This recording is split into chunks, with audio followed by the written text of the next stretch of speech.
Labas vakaras, gerbiami senosios Rygos kultūros nariai, kolegos. Pradžioje noriu padėkoti už pakvietimą, dalyvauti jau tradicinėmis tampančiose viešosiose paskaitose. Ir aišku, kad šitoms paskaitoms ypatingą aurą suteikia garbingas tradicijas turinti Vrublevskių bibliotekai, jos erdvė. Sveikingai atsiverianti visiems trokštantiems naujų žinių. Na, o mano paskaita yra skirta, kaip ir nurodyta renginio anonse, ir spalvingame plakate, apie kurį dar šiek tiek vėliau pakalbėsiu, knygų grafiti arba grafičiams, galbūt aš lietuviškai tą terminą vartosiu, sulietuvinta, ir tomis knygų grafičiais yra vadinamos marginalijos, provenencijos, kiti ženklai, taip pat ir portretiniai grafičiai, kurie dažnai neturi tiesioginio sąsajo su knyga, su knygos turiniu.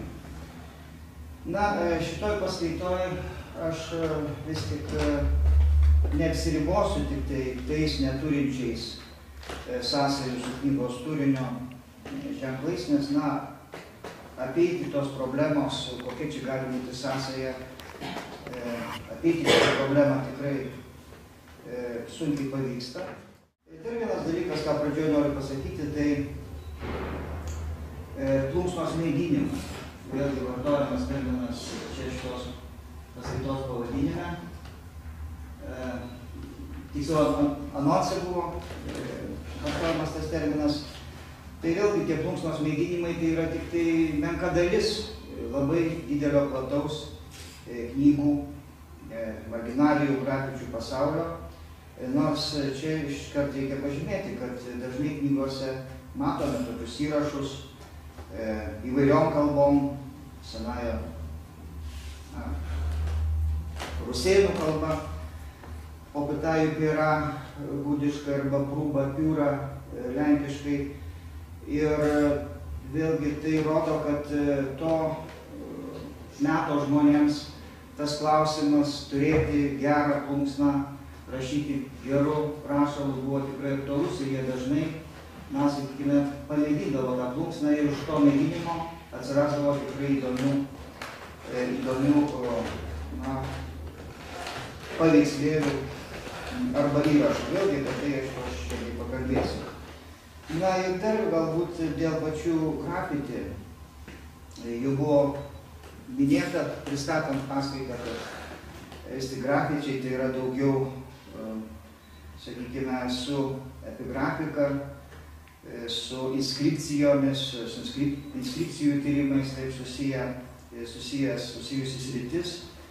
Tos inskripcijos atsiranda anot tų, kurie apibrėžia grafiti ant namų apyvokos, buities daiktų, taip pat dažnai ant namų sienų. Ir aš čia noriu parodyti tiesiog tai, kas buvo fiksuota beveik prieš 10 metų.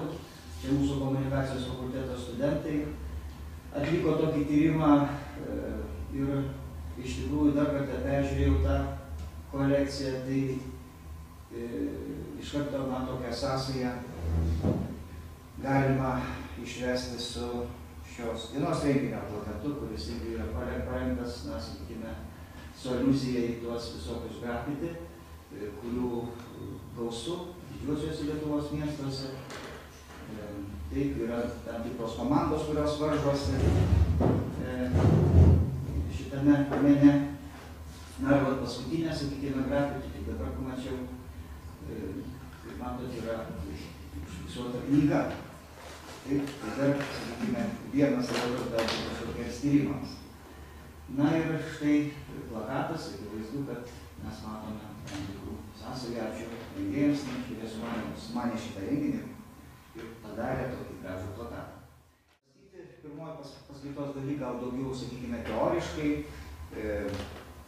akcentuodamas tam tikrus terminus, jų vartojimo erdves.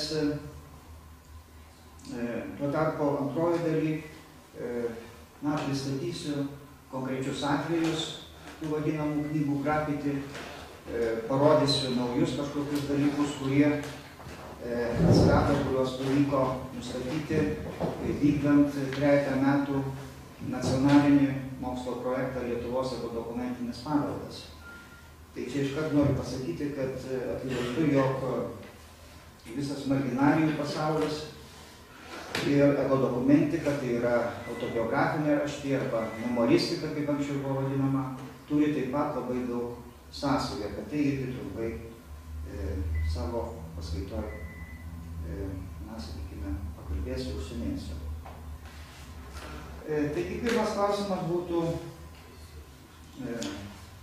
kasgi yra tie grafiti ir kaip, sakykime, galbūt man kilo mintis pasižiūrėti į knygos kultūrą ir tas paraštinės įvairias marginalijas būtent per šitą prizmę, vartojant tą terminą, kuris dažniau sutinkamas viešoje erdvėje.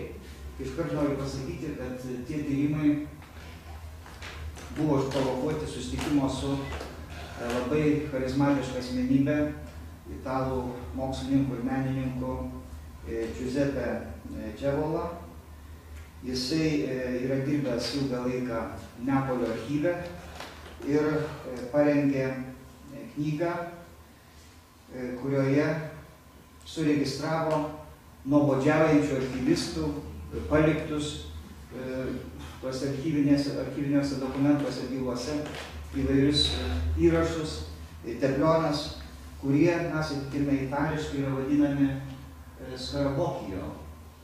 Tai čia yra pavyzdys tiesa vėlesnio skarabokijo pavyzdžio, tačiau iš esmės tai yra tokie įrašai atsirandantis netikėtai, pagavus tam tikram, kvėpimui, impulsui.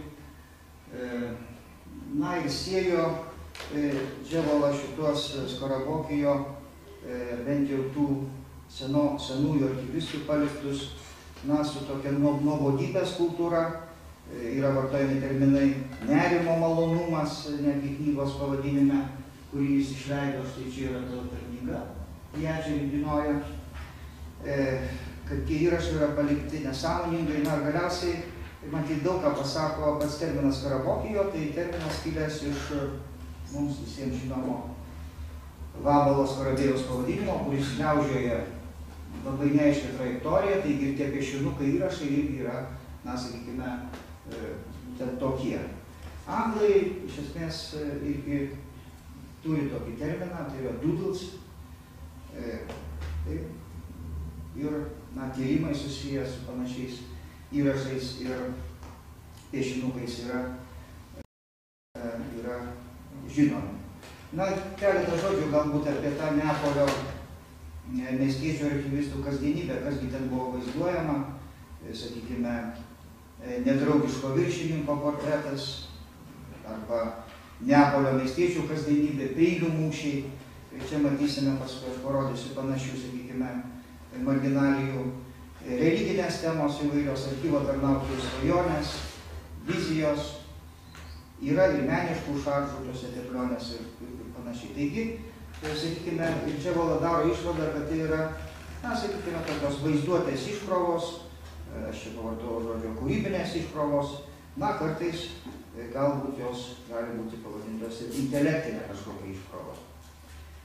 Taigi, impulsas pasižiūrėti į tikrai labai platų knygų marginalių pasaulį, susijęs būtent su pažintim, susipažinus su šito tikrai labai įdomiu žmogumi. Čia jis deklamuoja Giordano Bruno eiles. Giordanas Bruno, bet kitas buvo dar ir poetas. Filosofijos fakulteto kiemelį, čia uždaroje erdvėje. Taigi, sakykime, ir mokslininkas, ir menininkas vienam asmenį, kuris, sakyčiau, turi savo viziją į tai, apie ką mes čia šiandien kalbame. Taigi, aš irgi norėčiau tą, sakykime, kitokį matymą, arba platesnį matymą tos dalykus, kuriuos galbūt kartais mūsų visuomenė, tiesiog iš karto susiję automatiškai su marginalais, su kažkokiais tai paraštiniais dalykais, kurie nėra svarbus ir panašiai.